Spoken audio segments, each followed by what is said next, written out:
आता काय करायचं नेक्स्ट? ते अनारदाणे भिजवून ठेवले ना, त्याचं इतकंसं पाणी प्यायलंय, इतकं आंबट असतं ना, जेंगली नाही घालायची मग. जास्त नाही घालायचं. सगळं बिघडलं असतं. बरं टेक चेक केलंस.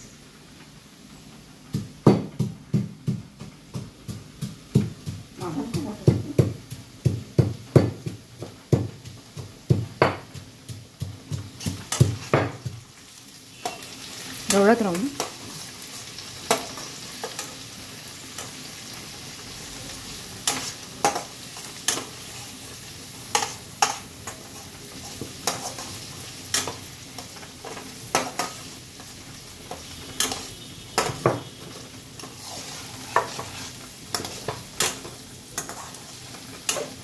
1 मिनिट तरी लागतं ते कच्चपणा जायला.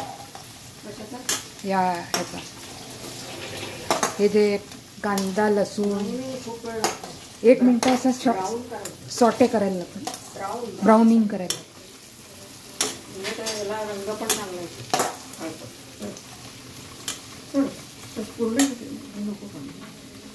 ढवळत राहायचं ना म्हणजे.